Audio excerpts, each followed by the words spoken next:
এবং আজকে থেকে আমরা শুরু করতে যাচ্ছি ফটোশপের ফুল কোর্স। এবং এই ফটোশপ আমরা শিখব মূলত ফটোশপ CS6 এ। এই ফটোশপের ফুল কোর্স থাকবে, পুরোটাই বাংলায় থাকছে এবং আপনারা প্রথম থেকে শেষ পর্যন্ত টিউটোরিয়ালগুলো কন্টিনিউ করতে পারবেন। ফটোশপের কাজ যারা শিখতে চান তারা অবশ্যই এই টিউটোরিয়ালগুলো দেখলে আপনারা অ্যাডভান্স লেভেল পর্যন্ত কাজ করতে পারবেন। তো আজকের যে টিউটোরিয়ালটি রয়েছে সেটি হচ্ছে মূলত বেসিক টিউটোরিয়াল এবং আমরা পরিচিতি সম্পর্কে জানব। আমরা যে ফটোশপের সফটওয়্যারটি ব্যবহার করছি সেটি হচ্ছে ফটোশপ CS6। এই CS6 সফটওয়্যারটি আমরা কম্পিউটারে ইনস্টল করে নেব। তো এটার যে ফাইলটি রয়েছে সেটি আপনারা ডাউনলোড করে নিতে পারবেন, সেটা ডাউনলোড করে নেওয়ার পর ইনস্টল করে নেবেন। তো এখন আমরা ফটোশপ ওপেন করার পর আমরা প্রথমের দিকে এখানে দেখতে পাচ্ছি লেখা রয়েছে PS। ফটোশপের যে লোগোটি রয়েছে সেটি আমরা এখানে দেখতে পাচ্ছি। এরপর দেওয়া আছে file, edit, image, layer, type, select, filter, 3D view, window এবং হচ্ছে হেল্প। তো এগুলোকে বলা হচ্ছে মেনু বার। এগুলো হচ্ছে মেনু বার। আর যদি আমরা ফাইলে ক্লিক করি তাহলে নিচের দিকে যে পপ আপ মেসেজটি আসছে এগুলো হচ্ছে সাব মেনু।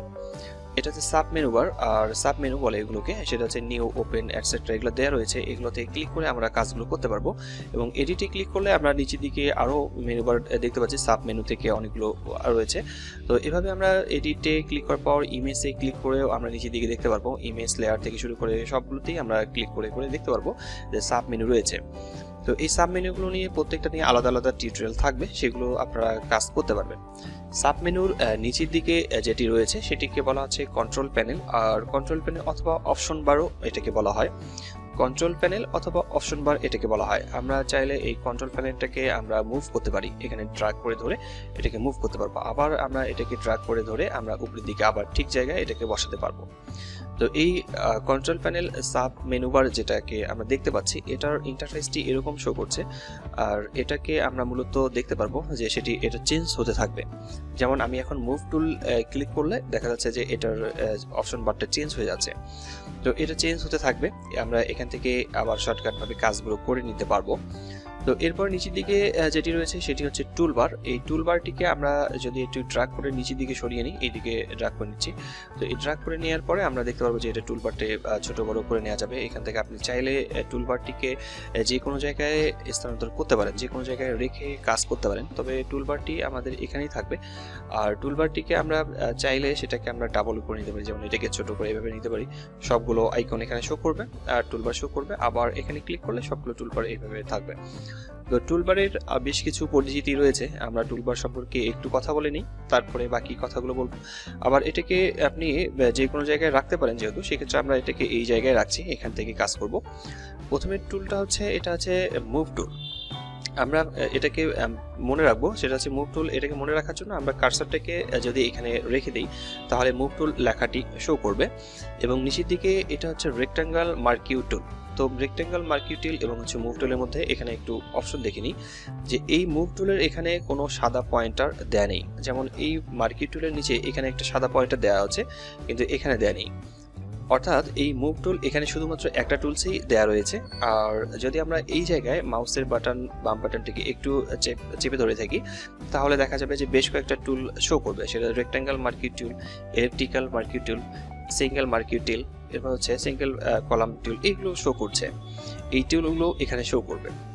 তো এরপর নিচের দিকে আরো একটি টুলবার রয়েছে, এখানে আমরা চাপ দিয়ে ধরছি মাউসের বাম বাটন এবং আমরা দেখতে পাচ্ছি এখানে লেখা রয়েছে লেসার টুল, পলিগনাল লেসার টুল, ম্যাগনেটিক লেসার টুল। অর্থাৎ এভাবে আমরা যেখানে আমরা সাদা পয়েন্টারগুলো দেখতে পারবো সেখানে আমরা বাম বাটন ড্র্যাগ করে ধরলে দেখা যাবে যে নিচের দিকে আরো অনেকগুলো টুল শো করছে, টুলবার শো করছে। তো এখানে এইভাবে আমরা প্রত্যেকটাকে ক্লিক করে দেখে নিতে পারি এবং প্রত্যেকটার নাম যদি আমরা দেখতে চাই তাহলে কার্সারটাকে জাস্ট এখানে রাখবো, এটার নাম শো করবে। যেমন আমি এখন লেসার টুলে ক্লিক কার্সার রেখেছি। তো এভাবে আমরা টুলবারগুলোকে দেখতে পারবো। তো এটা হচ্ছে টুলবার। আমরা টুলবারের কাজগুলো দেখে নিব, যখন আমরা কোনো কাজ শুরু করব তখন এই টুলবারগুলো ব্যবহার করতে হবে। পাশের দিকে আমরা ডান দিকে যে অপশনটি দেখতে পাচ্ছি সেটা হচ্ছে ফ্লোটিং প্যানেল বলে এটাকে। এই ফ্লোটিং প্যানেল থেকে আমরা প্রথমের দিকে যেমন এখানে দেখা যাচ্ছে কালার, অ্যাডজাস্টমেন্ট, এরপর হচ্ছে লেয়ার, এইগুলো রয়েছে। কালার অ্যাডজাস্টমেন্টের পাশে আবার দেওয়া রয়েছে স্টাইল। যেমন আমরা স্টাইলে ক্লিক করলে এটা চেঞ্জ হয়ে যাচ্ছে, অ্যাডজাস্টমেন্টে ক্লিক করলে আবার এটা আসছে, লেয়ারে এটা রয়েছে এবং চ্যানেলে ক্লিক করলে এটা আসবে এবং পাথ এখানে ক্লিক করলে আরেকটা আসছে। আমরা যে প্রত্যেকটা দিয়ে ক্লিক করতে পারি। তো এই যে অপশনগুলো রয়েছে এটা হচ্ছে এই ফ্লোটিং বারে রয়েছে। তো আমাদের যদি কখনো যেমন এখান থেকে লেয়ার অপশনটি আমাদের দরকার নেই, কাজ করার প্রয়োজন হচ্ছে না, দরকার হচ্ছে না, আমার ভালো লাগছে না এটাকে আমি রাখবো, সেক্ষেত্রে আমি এটাকে ডিলিট করে দিতে পারি। অথবা যদি আমার কাজ করার সময় আমাকে এটা অন্য কোথাও রাখতে হয়, যেমন আমি এটাকে ড্র্যাগ করে ধরে আমি নিচে এদিকে নিয়ে এসে এখানে রেখে দিচ্ছি, আমার এই লেয়ারটা এখানে আসছে, এখান থেকে চ্যানেল এখানে থাকলো, এই দুইটি কিন্তু এখানে রয়েছে, আমি শুধু লেয়ারটাকে এখান থেকে মুভ করলাম এবং এটাকে মুভ করে আমি যে কোনো জায়গায় এটাকে ড্র্যাগ করে রাখতে পারবো। আবার যদি আমি এখানে রাখতে চাই তাহলে সেক্ষেত্রে আবার এটাকে আমি এখানে রেখে দিচ্ছি। অল্টারনেটও করে নেওয়া যাবে, আমরা এটাকে অল্টারনেটও করে নিতে পারবো। আমরা এখান থেকে দেখা যাচ্ছে সামন থেকে শেষের দিকে নিয়ে আসছি, শেষের দিকে সামনের দিকে, সামন থেকে পেছনের দিকে নিয়ে যাচ্ছি, এভাবে আমরা এটাকে চেঞ্জ করে নিতে পারবো। আবার যদি এটাকে রিমুভ করার দরকার হয়, যেমন ধরেন এটাকে আমার প্রয়োজন নেই, সেটা হচ্ছে আমরা রাইট বাটন ক্লিক করে নিচ্ছি, এটাকে ক্লোজ লেখা দিয়ে ক্লিক করলে এখান থেকে চলে যাবে।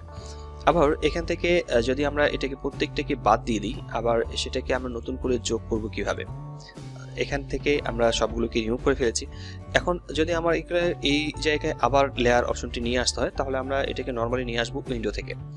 উইন্ডোতে ক্লিক করার পর নিচের দিকে আপনারা দেখবেন যে লেয়ার অপশনটি আছে, আমরা লেয়ার অপশনে ক্লিক করলাম, লেয়ার এখানে আসছে। তো এরপর লেয়ারের পরে আপনার এখানে কি রাখা দরকার, কোনটি রাখা দরকার সেটা আপনি এখানে রাখতে পারবেন, যেমন আমরা এটা রাখলাম। এরপর আমাদেরকে আবার ক্লিক করতে হচ্ছে, নিচের দিকে আমরা দেখতে পাচ্ছি যে আমাদের এখানে কোন অপশনটি থাকতে হবে, সেটা আমরা এখান থেকে রাখতে পারবো। অ্যাডজাস্টমেন্ট স্টাইল এগুলো রয়েছে, আমরা চাইলে এখান থেকে এগুলোকে রিমুভ করতেও পারি, আবার এখানে নতুন করে যোগ করতে চাইলে সেক্ষেত্রে আমরা এখান থেকে উইন্ডো থেকে এখান থেকে নতুন করে যোগ করে নিতে পারবো। তবে এটা নিয়ে বিস্তারিত টিউটোরিয়াল আপনাদের জন্য থাকবে। তো এরপর উপরের দিকে যে এখানে লেখা রয়েছে এসেনশিয়াল, এইখানে ক্লিক করার পর নিচের দিকে আরো বেশ কিছু অপশন পাবো, যেমন আমি 3D ক্লিক করছি, এই অপশনটা এখান থেকে চেঞ্জ হয়ে যাচ্ছে। আবার এখানে ক্লিক করার পর এখান থেকে মোশনে ক্লিক করলাম, মোশনে ক্লিক করলে এখানে চেঞ্জ হয়ে যাচ্ছে এবং নিচের দিকে আরো একটি অপশন আসছে। আবার এখানে ক্লিক করব, এখানে পেইন্টিং ক্লিক করব, পেইন্টিং এ ক্লিক করার পর এখানে ইন্টারফেসটি চেঞ্জ হয়ে গেছে। এরপর নিচের দিকে আবার ফটোগ্রাফি ক্লিক করছি, ফটোগ্রাফিতে আরেক রকমের আসলো, টাইপোগ্রাফিতে ক্লিক করলে আরেক রকমের আসবে। ঠিক এখানে ক্লিক করার পর আমরা বিভিন্নটাই নিতে পারবো, আবার এখান থেকে রিসেট করতে পারবো, আবার নতুন করে ওয়ার্কশিট যোগ করতে পারবো, এখানে নিউ ওয়ার্ক স্পেস যোগ করা যাবে। তো এগুলো নিয়ে আমরা বিস্তারিত পরবর্তীতে আলোচনা করে নেব। তো আমরা এখান থেকে আপাতত আমাদের প্রথমে যেরকম ছিল সেরকম এটাই রাখছি। এরপর এইখানকার ইন্টারফেসটি সম্পর্কে একটু ধারণা হয়ে গেল। আর এই যে ব্ল্যাক স্পেসটা দেখা যাচ্ছে এটা হচ্ছে ডার্ক ব্ল্যাক, এটাকে ডার্ক ব্ল্যাক বলে। তো এটা হচ্ছে আমাদের মূলত ব্যাকগ্রাউন্ড এটা, আর এটার উপরে আমরা নতুন করে কাজ শুরু করতে পারবো। যেমন আমি এখানে একটা নতুন পেজ ওপেন করেছি, এই নতুন পেজটিকে আমরা এখন পিছনের ব্যাকগ্রাউন্ডটা সম্পর্কে একটু বলে দিই। পিছনের ব্যাকগ্রাউন্ডের কালার এখানে দেওয়া আছে ডার্ক, আমরা চাইলে সেখান থেকে ব্ল্যাক করে নিতে পারি। আবার রাইট বাটন ক্লিক করার পর আমরা ডার্ক গ্রে করে নিতে পারবো, আবার এখান থেকে মিডিয়াম গ্রে করে নিতে পারবো, এখান থেকে লাইট গ্রে করে নিতে পারবো, এখান থেকে কাস্টম করে নিতে পারবো। আবার এখানে এই ব্যাকগ্রাউন্ডের কালার চেঞ্জ করার জন্য আমরা রাইট বাটন ক্লিক করার পর সিলেক্ট কাস্টম কালারে ক্লিক করে এখান থেকে কালার আমরা চুজ করতে পারবো, আমাদের যে কালারগুলো দরকার আমরা সেই কালারগুলো এখান থেকে চুজ করে নিতে পারবো। আমি এখান থেকে একটা কালার সিলেক্ট করে নিচ্ছি। তো এরকম করে কালার সিলেক্ট করে নেওয়া যাবে। তো আমার এখানে ব্যাকগ্রাউন্ড কালার এটিই থাকছে। এছাড়াও আমরা এই ব্যাকগ্রাউন্ড কালার পরিবর্তন করার পাশাপাশি যদি আমরা এই ব্যাকগ্রাউন্ডের অথবা পুরো যে আমাদের ফটোশপের যে ডায়লগ বক্সটি আছে, আমরা যে ফটোশপটা ওপেন করেছি এটা পুরো কালার চেঞ্জ করতে গেলে আমরা এডিটে ক্লিক করব। এডিটে ক্লিক করার পর নিচের দিকে পারফরমেন্স এবং এখান থেকে আমরা প্রথমে ক্লিক করছি ইন্টারফেসে ক্লিক করব। ইন্টারফেসে ক্লিক করলে যে ডায়লগ বক্সটি আমাদের সামনে আসবে, এখান থেকে আমরা থিম কালার আমরা এখান থেকে ডার্ক করে দিচ্ছি, আবার এখানে ক্লিক করে কালার চেঞ্জ করতে পারবো। এভাবে আমরা এখান থেকে কালার চেঞ্জ করতে পারবো। তো আমি এখান থেকে কোনো কালার চেঞ্জ করছি না। তো এগুলো নিয়ে আরো বিস্তারিত আলোচনা থাকবে। এই ছিল আজকের টিউটোরিয়ালটিতে। তো দেখা হচ্ছে পরবর্তীতে নতুন কোনো টিউটোরিয়ালে। তো ততক্ষণ পর্যন্ত সবাই ভালো থাকবেন, সুস্থ থাকবেন। ধন্যবাদ সবাইকে। খোদা হাফেজ।